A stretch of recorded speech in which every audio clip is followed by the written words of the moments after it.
Full name, please.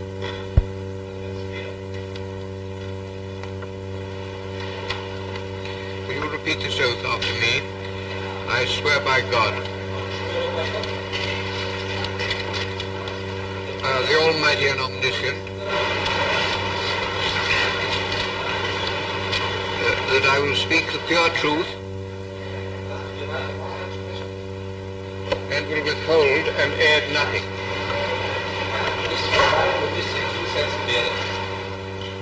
We must sit down.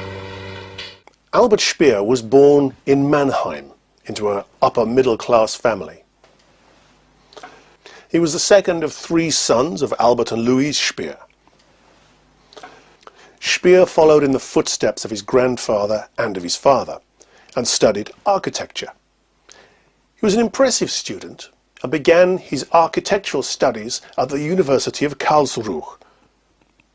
He then moved to the Technical University of Munich and finally on to the Technical University of Berlin, where he studied under Heinrich Tassenau. After passing his exams in 1927, Speer became Tassenau's assistant, a high honour for a man of just 22 years of age. Speer was a very active man. He played his part in various sports. He took up skiing and mountaineering.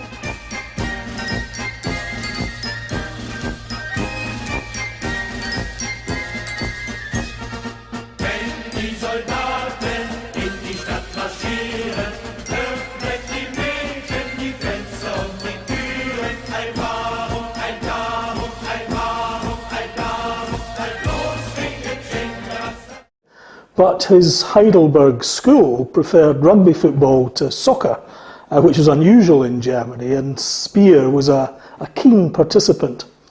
Rugby was viewed as an upper-class game, and Speer's family were great snobs, so this fitted in with their highly class-conscious thinking. As far as we can tell, Speer was a second-row forward. In mid-1922, Speer began courting Margaret Weber, the daughter of a successful craftsman who employed 50 workers. The relationship was frowned upon by Speer's class-conscious mother, who felt that Webers were socially inferior. Despite this opposition, the two married in Berlin on the 28th of August 1928. It was 8 years before Margaret was welcome into the Speer family home. Speer claimed he was apolitical when he was a young man, and that he attended a Nazi Berlin rally in December 1930 only at the urging of some of his students. Nonetheless, it seems to have had an impact. From the 1st of March 1931, he joined the Nazi Party and became member number 474481. In 1931, Speer surrendered his position to Tassenau's assistant and moved to Mannheim. His father gave him a job as a manager of the family properties, and in July 1932, the Speers visited Berlin to help out the party prior to the Reichstag elections. While they were there, the young architect was recommended to Goebbels as the ideal man to oversee the renovations of the party's Berlin headquarters. Speer agreed to do the work, and the results found such favour that the organisers asked Speer to submit designs for the 1933 Nuremberg Rally.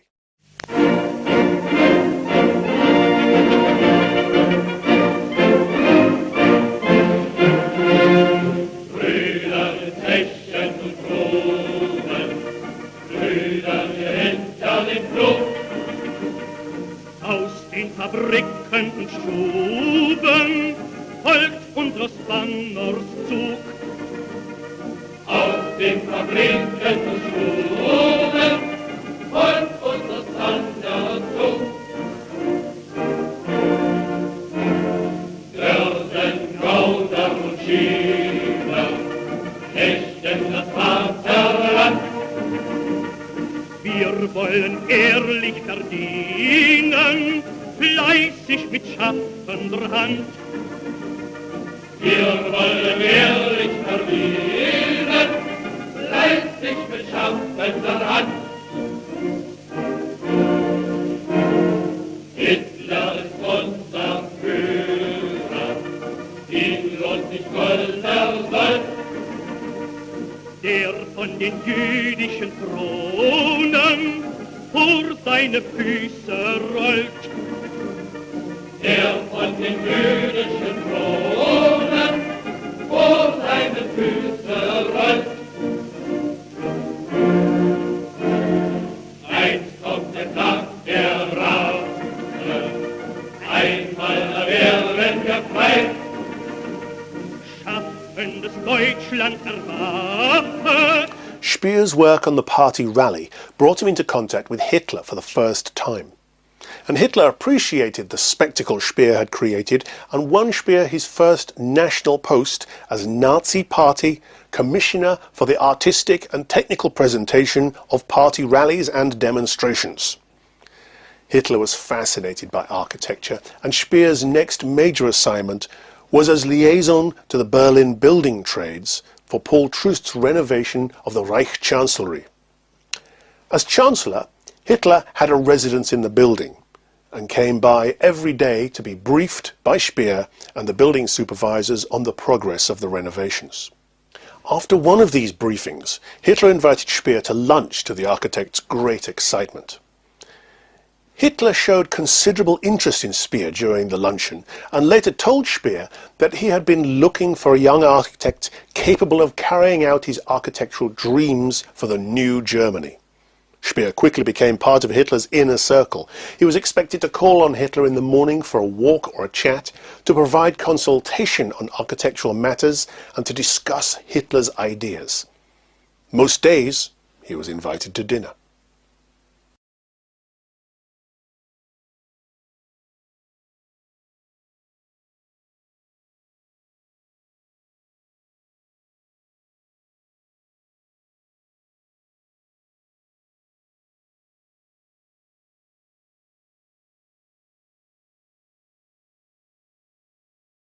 The two men found much in common. Hitler spoke of Speer as a kindred spirit for whom he had always maintained the warmest human feelings. The young, ambitious architect was dazzled by his rapid rise and close proximity to Hitler, which guaranteed him a flood of commissions from the government and from the highest ranks of the party. Speer testified at Nuremberg, "I belonged to a circle which consisted of other artists and his personal staff. If Hitler had any friends at all, I certainly would have been one of his close friends." When Trust died on January the 21st, 1934, Speer effectively replaced him as the party's chief architect. Hitler appointed Speer as head of the Chief Office of Construction. One of Speer's first commissions after Trust's death was the Zeppelin Field Stadium, the Nuremberg parade grounds. These titanic structures can be seen in Leni Riefenstahl's propaganda masterpiece, Triumph of the Will. Meine deutsche Jugend, nach einem Jahr kann ich euch hier wieder begrüßen. Ihr seid heute hier in dieser Muschel nur ein Ausschnitt dessen, was außer ihr über ganz Deutschland steht. Und wir möchten nun, dass ihr, deutsche Jungs und deutsche Mädchen, in euch all das aufnehmt, was wir dereinst uns von Deutschland hoffen. Wir wollen ein Volk sein. Und ihr, meine Jugend, sollt dieses Volk nun werden. Wir wollen einst keine Klassen und Stände mehr sehen. Und ihr dürft sie in euch schon nicht mehr groß werden lassen. Wir wollen einst ein Reich sehen und ihr müsst euch schon dafür erziehen. Wir wollen, dass dieses Volk einst gehorsam ist und ihr müsst euch in dem Gehorsam üben. Wir wollen, dass dieses Volk einst friedliebend und aber auch tapfer ist und ihr müsst friedfertig sein.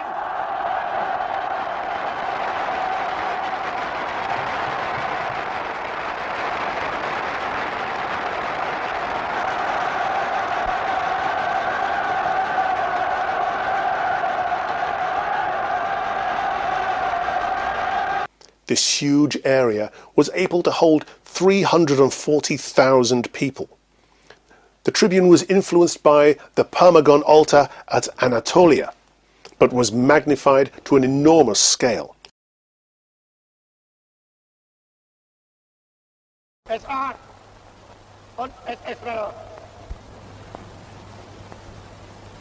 Vor wenigen Monaten hat sich über der Bewegung ein schwarzer Schatten erhoben. Die SA hat so wenig als irgendeine andere Institution der Partei mit diesen Schatten etwas zu tun. Sie täuschen sich alle, die glauben, dass auch nur ein Riss in das Gefüge unserer einzigen Bewegung gekommen sei. Sie steht fest, so wie dieser Block hier. Und sie wird in Deutschland durch nichts zerbrochen. Und wenn jemand sich am Geiste meiner SA versündigt, dann trifft das nicht diese SA, sondern nur diejenigen selbst, die es wagen, sich an ihr zu versündigen.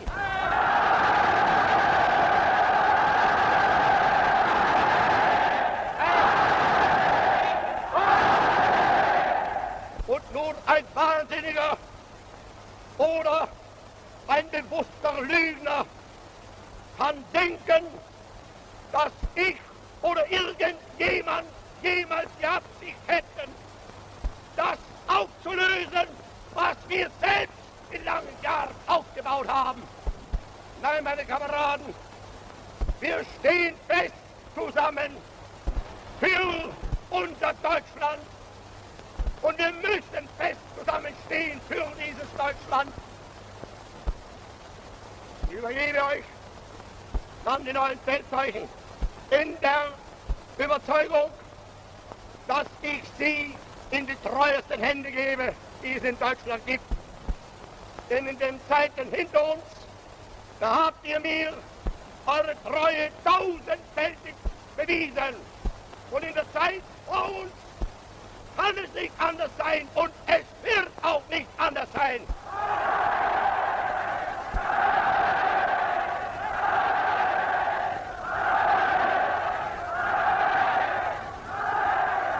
Und so grüße ich euch denn als meine alten, treuen SA- und SS-Männer. Sieg heil!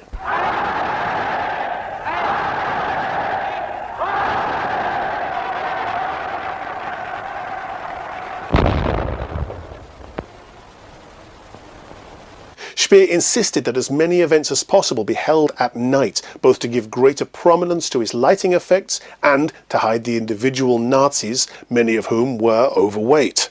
Speer again surrounded the site with 130 anti-aircraft searchlights and described this as his most beautiful work, the only one that stood the test of time. Speer decided a breathtaking idea was required, and he came up with the astonishing concept of the Cathedral of Light. This was a huge array of searchlights which projected up into the night sky like the pillars of a vast cathedral. And this framed the huge parade ground, and it produced the impression that the party members were gathered together in one huge hall like the gods in Valhalla. It actually used all of the searchlights which the Luftwaffe then had available, but the grand spectacle it produced was a huge success, and it was seen as a powerful symbol of the new Germany. Prior to Speer's appointment, Werner March had been commissioned to design for the Olympic Stadium for the 1936 Summer Olympics. Hitler disliked the March design as too modern. Speer modified the plans and added the necessary backward-looking link by adding a stone exterior. Hitler was delighted with the retro feel, and it was to prove another feather in Speer's cap. Speer also designed the German pavilion for the 1937 International Exposition in Paris. The German and Soviet pavilion sites were opposite each other, and on learning, through a clandestine look at the Soviet plans, that the Soviet design included two colossal figures, seemingly about to overrun the German site, Speer modified his design to include a cubic mass which would check their advance, with a huge eagle on top looking down on the Soviet figures. And in 1937, Hitler appointed Speer as General Building Inspector for the Reich capital, with the rank of Under-Secretary of State in the Reich government. The position carried with it extraordinary powers over the Berlin city government and made Speer answerable to Hitler alone. It also made Speer a member of the Reichstag, though the body by then had little effective power. Hitler ordered Speer to develop plans to rebuild Berlin so it became the finest and most imposing city in Europe. The plans centred on a 3-mile-long grand boulevard running from north to south, which Speer called the Prachtstrasse, or Street of Magnificence. At the northern end of the boulevard, Speer planned to build the Volkshalle, a huge assembly hall with a dome which would have been over 700 feet high, with floor space for 180,000 people. At the southern end of the avenue, it was planned a great triumphal arch, which would be almost 400 feet high and be able to fit the Arc de Triomphe inside its opening. The outbreak of the Second World War in 1939 led to the postponement and later the abandonment of the plans for the new Berlin. But architecture was Hitler's real passion, and not surprisingly, he envisaged a city built on a staggering scale. We get an idea of the megalomaniac scale of the vision from the fact that when Speer's father saw the model for the new Berlin, he said to his son, "You have all gone completely insane." And I think that sums up the real essence of what the Third Reich really was all about. In January 1938, Hitler asked Speer to build a new Reichschancellery on the same site as the existing structure, and said he needed it for urgent foreign policy reasons, no later than his next New Year's reception for diplomats on the 10th of January 1939. This was a huge undertaking, especially as existing Chancellery was in full operation. However, Speer was successful in building the large, impressive structure in just 9 months. The structure included a marble gallery, 146 meters long, almost twice the length of the Hall of Mirrors in the Palace of Versailles.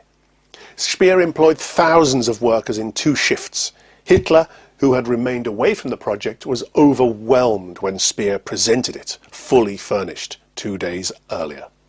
In appreciation for the architect's work on the Chancellery, Hitler awarded Speer the Nazi Golden Party Badge.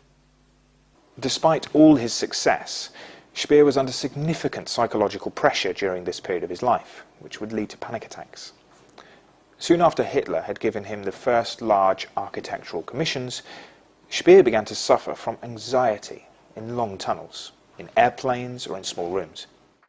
His heart would begin to race and he would become breathless, and he would get the impression that his blood pressure was rising tremendously.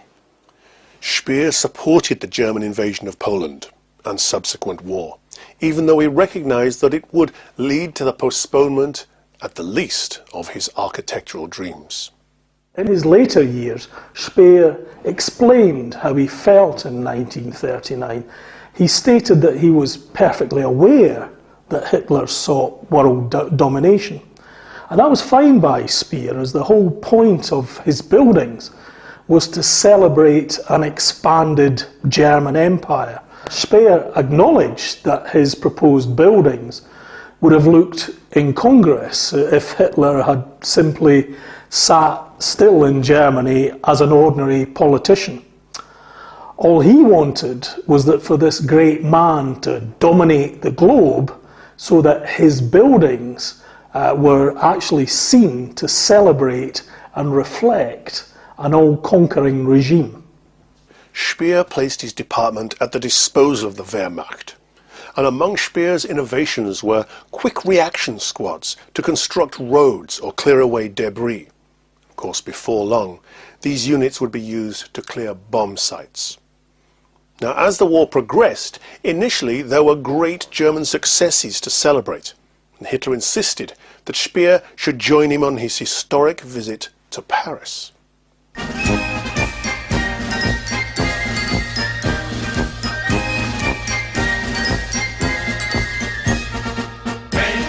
Soldaten in die Stadt marschieren, öffnet die Mädchen die Fenster und die Türen. Ein Warum, ein Darum, ein Warum, ein Darum, ein Los wegen dem Schinderasser, Schinderasser, Bumm. Ein Los wegen dem Schinderasser, Schinderasser, Bumm.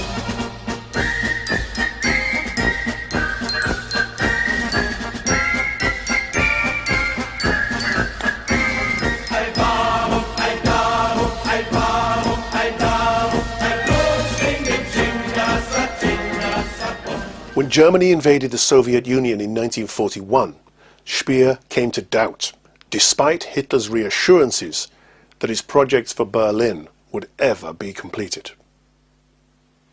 Speer's architectural ambitions became even more remote when on the 8th of February 1942, Minister of Armaments Fritz Todt died in a plane crash shortly after taking off from Hitler's eastern headquarters at Rastenburg. On hearing of Todt's death, Hermann Göring raced to Hitler's headquarters, hoping to claim Todt's powers. However, he was to be disappointed when Hitler instead presented Göring with an unexpected fait accompli. Hitler had already appointed Speer as Todt's successor to all of his posts. Speer was reluctant to take up the offer of ministerial office and only did so because Hitler commanded it. Speer soon discovered that the German economy, even 3 years into the war, was still not fully geared for war production. Consumer goods were still being produced at nearly as high a level as during peacetime, and no fewer than 5 supreme authorities had jurisdiction over armament production, one of which was the Ministry of Economic Affairs. And they had declared in November 1941 that conditions did not permit an increase in armament production. Very few women, for example, were employed in the factories, most of which were running only one shift. And one evening, soon after his appointment, Speer went to visit a Berlin armament factory, and he found that there was no one on the premises whatsoever. Speer overcame these difficulties by centralizing power over the war economy in himself. Factories were given autonomy, or as Speer put it, self-responsibility. And each factory concentrated on a single product. Backed by Hitler's strong support, the dictator stated, "Speer, I'll sign anything that comes from you." He divided the armament field according to weapons systems, with experts rather than civil servants overseeing each department. No department head could be older than 55, anyone older being susceptible to routine and arrogance, and no deputy older than 40. Presiding over these departments was a central planning committee headed by Speer, which took increasing responsibility for war production, and as time went by, for the German economy itself. According to the minutes of a conference at Wehrmacht High Command in March 1942, it is only Speer's word that counts nowadays. He can interfere in all departments. Already he overrides all departments. On the whole, Speer's attitude is to the point. Goebbels noted in his diary in June 1943, "Speer is still tops with the Führer. He is truly a genius with organization." Speer was so successful in his position that by late 1943 he was widely regarded among the Nazi elite as a possible successor to Hitler. While Speer had tremendous power, he was of course subordinate to Hitler. Nazi officials sometimes went around Speer by seeking direct orders from the dictator. When Speer ordered peacetime building work suspended, the Gauleiters obtained an exemption for their pet projects. When Speer sought the appointment of Hanke as Labour Czar to optimize the use of German labour, Hitler, under the influence of Martin Bormann, instead appointed Fritz Sauckel, rather than increasing female labour and taking other steps to better organise German labour, as Speer favoured. Sauckel advocated importing labour from the occupied nations, and did so obtaining workers for, among other things, Speer's armament factories, using the most brutal methods.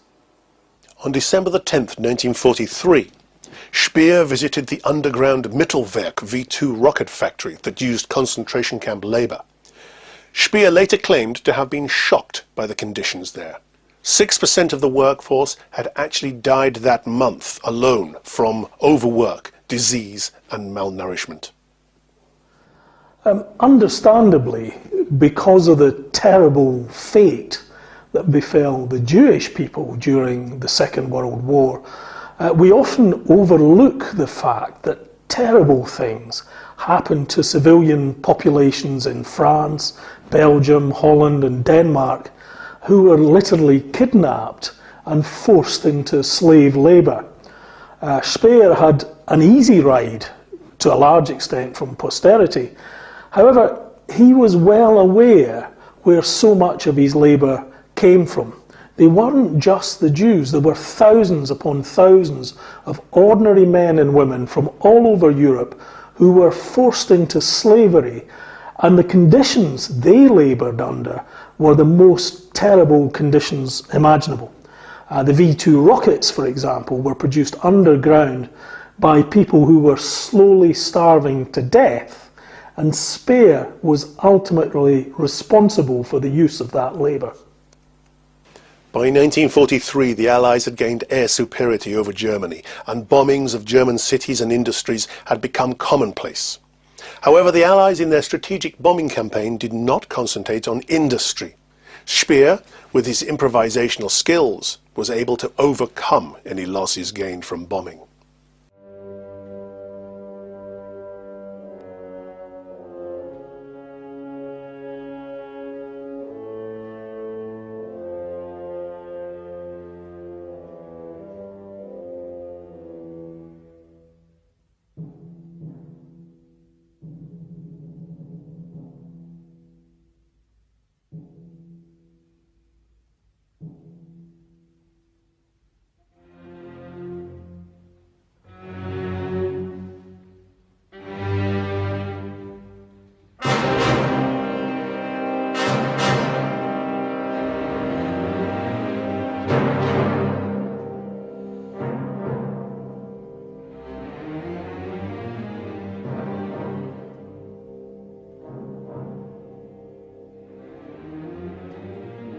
In spite of the bombing campaign, German production of tanks more than doubled in 1943.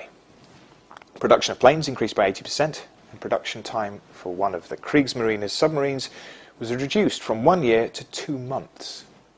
Production would continue to increase until the second half of 1944, by which time enough equipment to supply 270 army divisions was being produced, although the Wehrmacht had only 150 divisions in the field.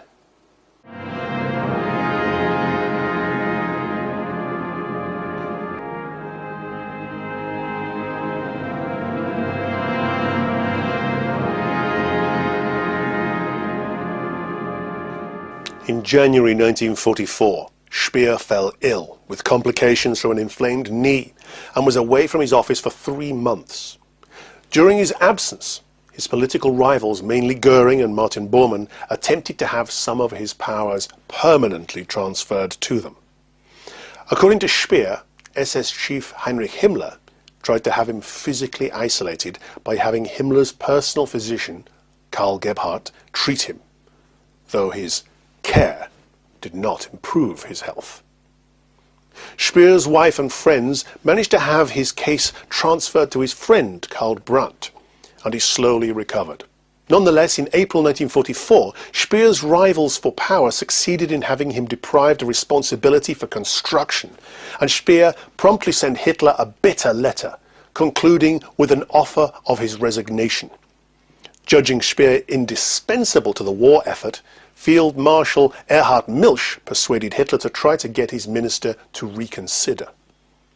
Hitler sent Milch to Speer with a message not addressing the dispute, but instead stating that he still regarded Speer as highly as ever. According to Milch, upon hearing the message, Speer burst out, "The Führer can kiss my ass." After a lengthy argument, Milch persuaded Speer to withdraw his offer of resignation on the condition that his powers were restored. On 23rd of April 1944, Speer went to see Hitler, who agreed that everything would stay as it was, and Speer would remain the head of all German construction. According to Speer, while he was successful in this debate, Hitler had also won, because he wanted and needed him in his corner, and that's exactly what Speer said Hitler got. In the July 1944 bomb plot to assassinate Hitler, Speer's name was included by the plotters on the list of potential members of a post-Hitler government, which was drawn up by the conspirators behind the move to kill Hitler. The list, fortunately for Speer, had a question mark and the annotation "to be won over." And it was probably this that actually saved Speer from becoming involved in the extensive purges that followed the bomb plot's failure. Operations Room, Hitler's headquarters, following the attempt on the Führer's life. Conjecture runs high as to whether in fact he did escape at the time or succumbed later to his injuries. These are the German newsreel pictures put out to dispel rumour in the Reich. Rumour which, if anything, has grown over the weeks of his continued silence. According to Goebbels, everyone at the conference, with the exception of General Korten and the Führer, was blown out of the windows by the bomb. A black-cloaked Hitler stands on the platform to welcome the deflated Duce. From beneath concealing folds, he extends his left hand in greeting. Marvellous how he got away with such minor injury and shock. In the chain of events is the visit by Hitler to the hospital, where severely injured Nazi notables lie in bandages and tannic acid. Significant that they were personal spies of the Führer, used to watch the German High Command. Swapping injuries at the bedside, Hitler implies what a wonderful recovery he's made. By February 1945, Speer, who had long concluded that the war was lost, was working to supply areas about to be occupied with food and materials to get them through the hard times ahead. On March 19th, 1945, Hitler issued his Nero decree, ordering a scorched earth policy in both Germany and the occupied territories. Hitler's order, by its terms, deprived Speer of any power to interfere with the decree, and Speer went to confront Hitler, telling him that he was lost, that the war was lost. Hitler gave Speer 24 hours to reconsider his position, and when the two met the following day, Speer answered, "I stand unconditionally behind you." However, he demanded the exclusive power to implement the Nero decree, and Hitler signed an order to that effect. Using this order, Speer worked to persuade generals and Gauleiters to circumvent the Nero decree and avoid needless destruction of industry that would be needed after the war. Speer managed to reach a relatively safe area near Hamburg as the Nazi regime finally collapsed, but decided on a final risky visit to Berlin to see Hitler one more time. Speer stated at Nuremberg, "I felt that it was my duty not to run away like a coward, but to stand up to him again." Speer visited the Führer bunker on the 22nd of April 1945. Hitler seemed calm and somewhat distracted, and the two had a long, disjointed conversation in which the dictator defended his actions and informed Speer of his intent to commit suicide and have his body burned. In the published edition of Inside the Third Reich, Speer relates that he confessed to Hitler that he had actually defied the so-called Nero decree, but he also states that he then assured Hitler of his personal loyalty, and that this assurance brought tears to Hitler's eyes. I think that's a highly dubious passage, and it seems out of character for Hitler, especially when we consider that the following morning Speer left the Führer bunker to return to Hamburg, and shortly afterwards, on April 29th, the day before he committed suicide, Hitler dictated a final political testament, which actually dropped Speer from the successor government. Speer was to be replaced by his own subordinate, Karl Otto Sauer. After Hitler's death, Speer offered his services to the so-called Flensburg government, the short-lived administration headed by Hitler's successor Karl Dönitz. Speer took a significant role in that short-lived regime, and on the 15th of May, the Americans arrived and asked Speer if he would be willing to provide information on the effects of the air war. Speer agreed, and over the next several days provided information on a broad range of subjects. On the 23rd of May, 2 weeks after the surrender of German troops, the British arrested the members of the Flensburg government and brought Nazi Germany to a formal end. Speer was taken to several internment centres for Nazi officials and interrogated. In September 1945, he was told that he would be tried for war crimes, and several days later he was taken to Nuremberg and incarcerated there. Speer was indicted on all 4 possible counts. First, participating in a common plan or conspiracy for the accomplishment of crime against peace. Second, planning, initiating and waging wars of aggression and other crimes against peace.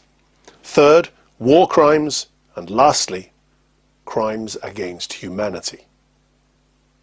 US Supreme Court Justice Robert Jackson, the chief US prosecutor at Nuremberg, alleged Speer joined in planning and executing the programme to dragoon prisoners of war and foreign workers into German war industries, which waxed in output while the workers waned in starvation.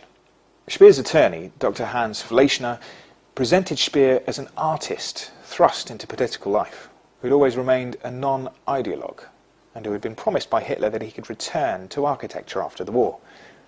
During his testimony, Speer accepted responsibility for the Nazi regime's actions. An observer at the trial, journalist and author William L. Shirer, noted that compared to his confidence, Speer made the most straightforward impression of all, and during the long trial spoke honestly and with no attempt to shirk his responsibility and his guilt. Speer also testified that he had planned to kill Hitler in earlier 1945 by introducing Taban poison gas into the Führerbunker ventilation shaft. He said his efforts were frustrated by the impracticality of Taban and his lack of ready access to a replacement nerve agent, and also by the unexpected construction of a tall chimney that put the air intake out of reach. Speer stated that his motive was despair at realising that Hitler intended to take the German people down with him.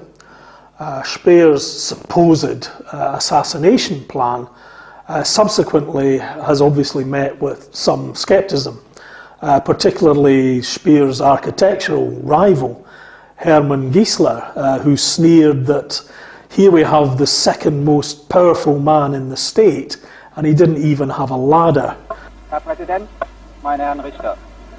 Hitler und der Zusammenbruch seines Systems haben eine ungeheure Leidenszeit über das deutsche Volk gebracht. Die nutzlose Fortsetzung dieses Krieges und die unnötigen Zerstörungen erschweren den Wiederaufbau. Entbehrungen und Elend sind über das deutsche Volk gekommen. Es wird nach diesem Prozess Hitler als den erwiesenen Urheber seines Unglücks verachten und verdammen. Die Welt aber wird aus dem Geschehen lernen, die Diktatur als Staatsform nicht nur zu hassen, sondern zu fürchten. Was bedeutet mein eigenes Schicksal nach allem, was geschehen und bei einem solch hohen Ziel? Das deutsche Volk hat in früheren Jahrhunderten viel zu dem Aufbau menschlicher Kultur beigetragen. Es hat diese Beiträge oft in Zeiten geliefert, in denen es genauso ohnmächtig und hilflos war wie heute. Wertvolle Menschen lassen sich nicht zur Verzweiflung treiben. Ein Volk aber, das an seine Zukunft glaubt, wird nicht untergehen.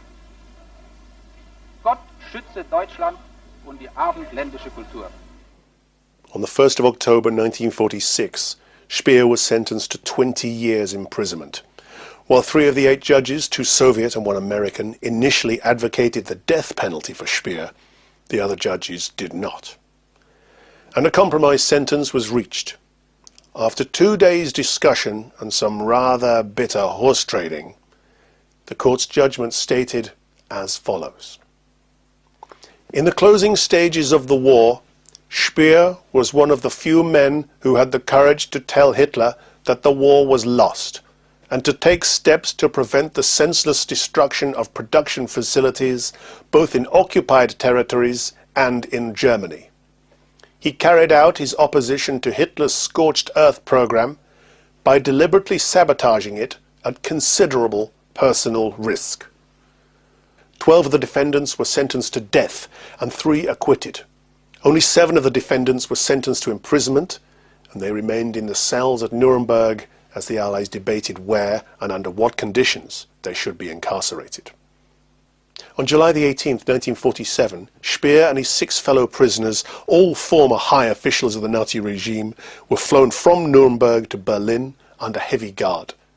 The prisoners were taken to Spandau prison in the British sector of what would become West Berlin, where they would be designated by number, with Speer given number 5. Speer considered himself an outcast among his fellow prisoners for his acceptance of responsibility at Nuremberg. Initially, the prisoners were kept in solitary confinement for all but half an hour a day and were not permitted to address each other or their guards. The 4 occupying powers took overall control on a monthly rotation, and as time passed, the strict regime was relaxed, especially during the 3 months in 4 that the 3 Western powers were in control. Speer made a deliberate effort to make a productive use of his time as possible. The prisoners were forbidden to write memoirs, and mail was severely limited and censored. However, as a result of an offer from a sympathetic orderly, Speer was able to have his writings, which eventually amounted to 20,000 sheets, smuggled out of the prison. By 1954, Speer had completed his memoirs, which became the basis of Inside the Third Reich. He was also able to send letters and financial instructions and to obtain writing paper and letters from the outside. His many letters to his children, all secretly transmitted, eventually formed the basis for Spandau, the secret diaries. With the draft memoir complete and clandestinely transmitted, Speer sought a new project. He found one while taking his daily exercise, walking in circles around the prison yard. Measuring the path's distance carefully, Speer set out to walk the distance from Berlin to Heidelberg. He then expanded his idea into a worldwide journey, visualizing the places he was travelling through while walking the path around the prison yard. Speer ordered guidebooks and other materials about the nations through which he imagined he was passing, so as to envisage an accurate picture as possible, meticulously calculating every metre travelled and mapping distances to the real-world geography. He began in northern Germany, passed through Asia by a southern route before entering Siberia, then crossed the Bering Strait and continued southwards, finally ending his sentence 35 kilometres, about 22 miles, south of Guadalajara, Mexico. Speer devoted much of his time and energy to reading. Speer was a voracious reader, and he completed well over 500 books in the first 3 years at Spandau alone. He read classic novels, travelogues, books on ancient Egypt and biographies of such figures as Lucas, Cranach, Edouard Manet and Genghis Khan. Speer took to the prison garden for enjoyment. He was allowed to build an ambitious green, transforming what he initially described as a wilderness into what the American commander at Spandau described as Speer's Garden of Eden. Speer's supporters maintained a continual call for his release, but a reduced sentence required the consent of all 4 of the occupying powers, and the Soviets adamantly refused any such proposal. So in the end, Speer served his full sentence and was released on the stroke of midnight, 1st of October 1966. Speer's release from prison was a worldwide media event, as reporters and photographers crowded both the streets outside Spandau and the lobby of the Berlin hotel, where Speer spent his first hours of freedom in over 20 years. He said little, reserving his comments for a major interview published in Der Spiegel in November 1966, in which he again took personal responsibility for crimes of the Nazi regime. Abandoning plans to return to architecture, two proposed partners died shortly after his release. He revised his Spandau writings into two autobiographical books, and later researched and published a third work about Himmler and the SS. His books, most notably Inside the Third Reich and Spandau, the Secret Diaries, provide a unique and personal look into the personalities of the Nazi era, and have become much valued by historians. Speer found himself unable to re-establish his relationship with his children, even with his son Albert, who had also become an architect. According to Speer's daughter Hilda, one by one my sister and brothers gave up. There was no communication. Following the publication of his best-selling books, Speer donated a considerable amount of money to Jewish charities. According to Sidler, these donations were as high as 80% of his royalties. Speer kept the donations anonymous, both for fear of rejection and for fear of being called a hypocrite.